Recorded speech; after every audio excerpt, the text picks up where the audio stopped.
Historia Studies Club memuat informasi, teknologi, dan pendidikan. Setelah nonton, support like, subscribe, dan bunyikan belnya ya untuk mendapatkan informasi terbaru. Halo sahabat HSC, Bismillahirrahmanirrahim. Assalamualaikum warahmatullahi wabarakatuh. Jumpa kembali bersama saya Rula Fadila dalam pembelajaran sejarah peminatan kelas 11. Apa kabar semuanya? Semoga tetap sehat selalu dan tetap menjaga protokol kesehatan. Baik, pada kesempatan ini kita akan lanjutkan untuk belajar kerajaan-kerajaan maritim Indonesia pada masa Islam. Masuk dan berkembangnya Islam di Nusantara.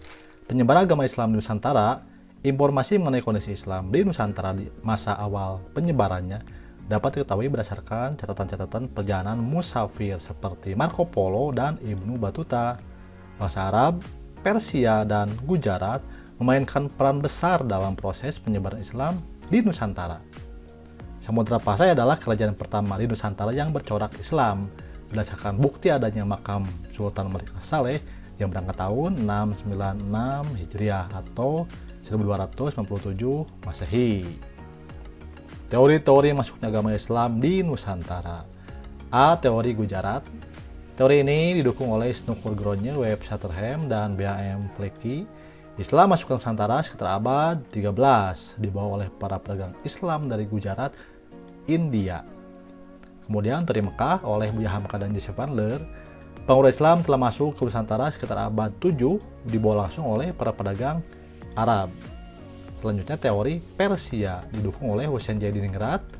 Islam masuk ke Indonesia dibawa oleh orang-orang Persia sekitar abad 13. Berikut beberapa kesultanan bercorak maritim.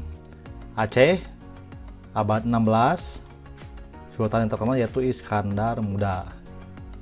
Demak, abad 16. Raden Patah. Mataram, abad 16. Yogyakarta ya letaknya. Sultan yang terkenal yaitu Senopati dan Sultan Agung. Banten, Ageng Tirtayasa. Gorontalo, Sultan Hasanuddin, dan Ternate Tidore, Sultan Babuloh dan Nuku. Kesultanan Aceh. Lokasi dan sumber terletak di Aceh Rayek atau sekarang Aceh Besar di sini ya. Kesultanan Aceh didirikan oleh Ali Mung Hayat Shah pada tahun 1496 di atas bekas wilayah Kesultanan Lamuri yang ditaklukkan Mung Hayat Shah. Sumber sejarah tentang kesultanan ini adalah kitab Bustanus Salatin karya Nuruddin Ar-Raniri tahun 1637 yang berisi tentang silsilah sultan-sultan Aceh dan batu nisan makam Sultan Ali Mung Hayat Shah. Kondisi politik, sosial, ekonomi, dan kebudayaan. Kondisi politik pemerintahan Sultan Aceh sering dilanda konflik di antara penguasa kesultanan itu sendiri. Meskipun Sultan Aceh merupakan negara Islam, tapi kedua masyarakatnya tetap bersifat feodal. Dalam hal perekonomian, komoditas Kesultanan Aceh adalah rempah-rempah dan bahan tambang. Di bidang kesusastraan dan agama, Aceh melahirkan beberapa ulama ternama dengan hasil karyanya. Ini adalah foto Sultan Iskandar Muda yang membawa Kesultanan Aceh mencapai puncak kejayaan.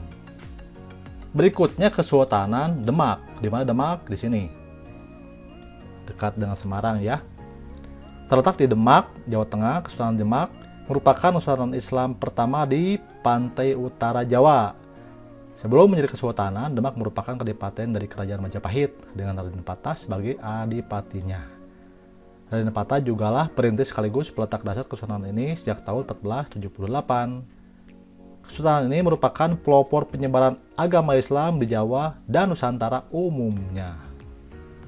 Kondisi politik, sosial, ekonomi, dan kebudayaan. Demak mencapai puncak kejayaan pada masa Sultan Trenggana atau Trenggono yang berjasa atas penyebaran Islam di wilayah kekuasaannya di sebagian Jawa Timur, Jawa Barat, serta seluruh Jawa Tengah. Masyarakat Demak menjalankan kehidupannya dengan berpedoman pada ajaran Islam. Kaum ulama menempati posisi terhormat dalam masyarakat dan pemerintahan Kerajaan Demak. Demak merupakan kesultanan yang sangat makmur, pertaniannya yang menghasilkan beras yang berlimpah. Raden Patah juga dikenal sebagai orang yang mencintai kesenian, terutama wayang. Berikutnya Kesultanan Banten. Ini adalah lukisan wilayah kekuasaan Banten terletak di wilayah barat Pulau Jawa sampai ke Lampung di Sumatera. Kesultanan Banten menjadi urat nadi pelayaran dan perdagangan yang melalui Samudra Hindia. Sumber sejarahnya Wuhanten Girang dalam naskah Carita Parahyangan, Medang Gili dalam Tambo Tulang Bawang, dan Primbon Bayah. Banten mencapai kejayaan di bawah pemerintahan Sultan Ageng Tirtayasa.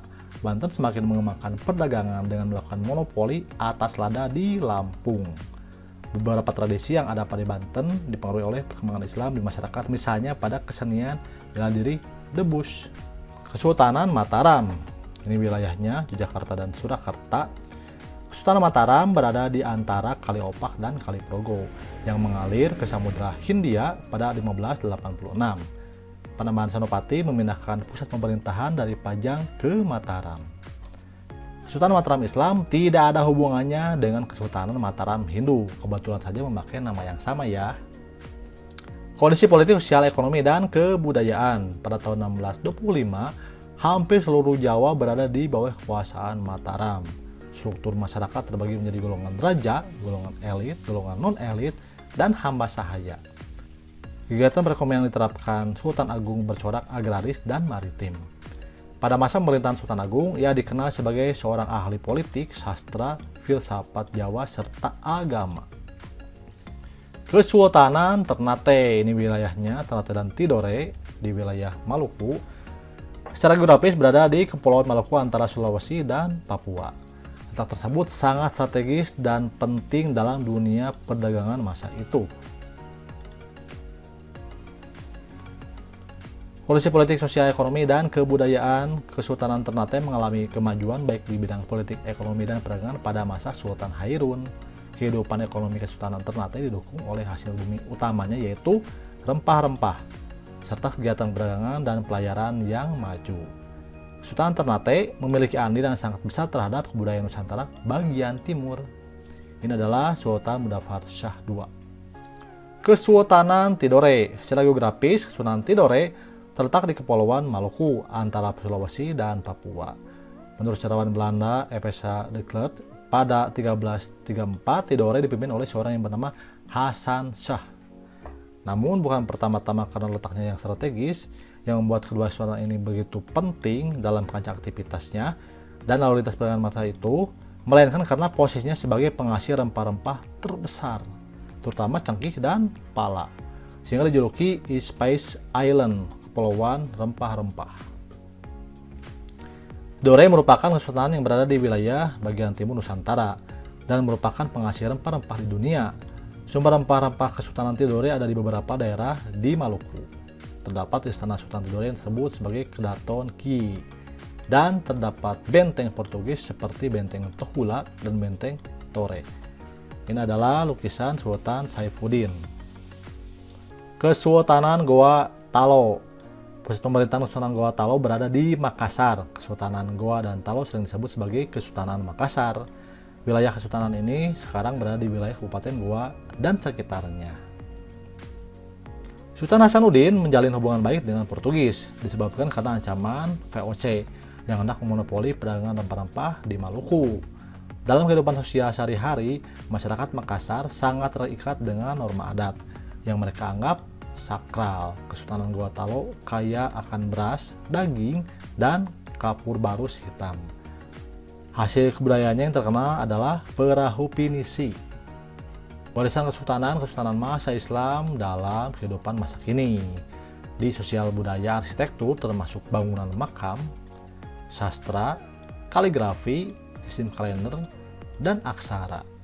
Secara politik, pada masa Islam, gelar raja diganti menjadi sultan, suatu kata dari bahasa Arab yang berarti penguasa kerajaan atau susuhunan, yang kemudian menjadi sunan, juga dari bahasa Arab yang berarti yang disembah atau yang dihormati. Baik, itulah materi tentang kerajaan-kerajaan maritim Indonesia pada masa Islam. Semoga bermanfaat. Sampai jumpa di pertemuan berikutnya. Ingat, belajar dari sejarah karena sejarah adalah guru kehidupan. Historia Magistrat Vitae. Wassalamualaikum warahmatullahi wabarakatuh.